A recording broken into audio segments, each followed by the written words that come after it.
अरे हाँ हाँ बहन, बस मुझे अमीर लड़की चाहिए। हाँ तुम बिल्कुल ठीक कह रही हो, दहेज मुझे भरपूर चाहिए, चाहे लड़की कैसी भी हो। अरे सुलक्षणा, तुम्हें तो मेरे घर के बारे में सब कुछ पता है। तुम तो जानती हो, 2 मनहूस बहुएं कुछ भी दहेज के नाम पर एक सुई भी नहीं लाई हैं। बस सुबह शाम मनहूस जैसी शक्ल लेके पूरे घर में घूमती रहती हैं।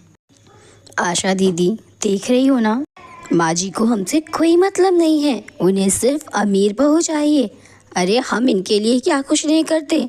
हमारे पति दिन रात मेहनत करके जो भी थोड़ा बहुत कमा पाते हैं, सारी कमाई लाकर इस बुढ़िया को दे देते हैं। उसके बदले में ये बुढ़िया हमें मनहूस कह रही है।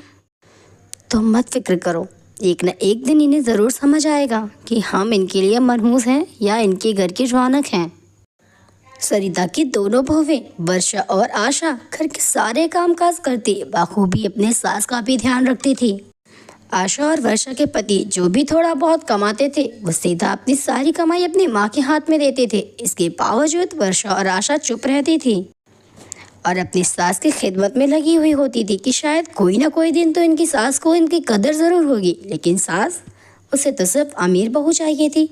वो आए दिन आशा और वर्षा को खरी खोटी सुनाती रहती थी और देखते ही देखते सरिता के पसंद के मुताबिक अमीर बहू को सरिता ब्याह कर घर में ले ही आती है। अरे आओ आओ बहू, तुम तो इस घर की रौनक हो। अरे मनहूसो, खड़ी होकर मेरा मुंह क्या ताक रही हो?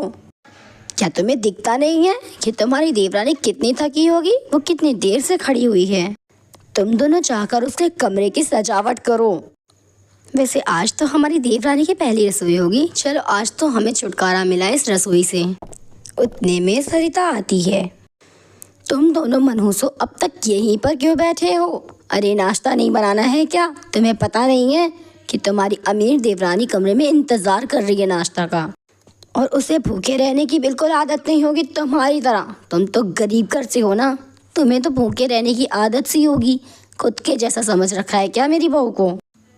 माँ जी, ऐसी कोई बात नहीं थी, बस मुझे लगा कि आज पहली रसोई है ना, तो देवरानी बनाएगी आकर रसोई घर में, इसलिए हम दोनों कुछ भी काम नहीं किए।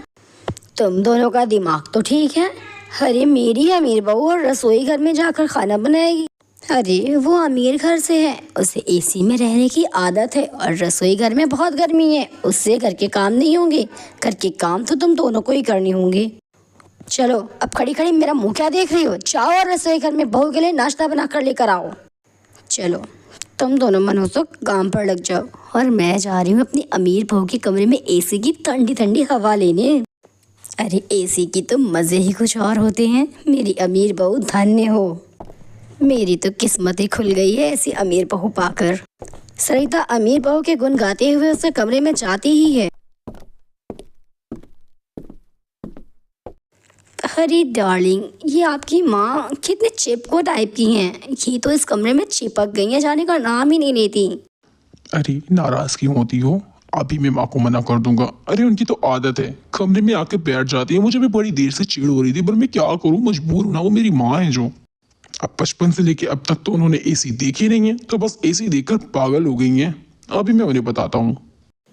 ये तो अच्छी बात है कि कम से कम तुम ही उन्हें इस रूम से भगा दोगे, वरना मैं भगाती तो फिर उन्हें कुछ ज़्यादा ही बुरा लग जाना था। ये सारी बात बाहर खड़ी सरिता सुन लेती है। उससे आज अकल आती है कि अमीर और गरीब में क्या फ़र्क होता है। उसकी अमीर बहू का दिल कितना छोटा है और उसकी गरीब बहू का दिल कितना बड़ा है। जो उसकी दोनों गरीब बहुएं उसके जुल्म सितम सहती रही, लेकिन कभी उफ तक नहीं करती थी। यहाँ तक अपने पति से भी अपने सास के बारे में उन्होंने कभी कुछ भी नहीं कहा। इसी तरह से सरिता को अपनी गलती का एहसास होता है और सरिता अपनी दोनों बहुओं को गले से लगा लेती है।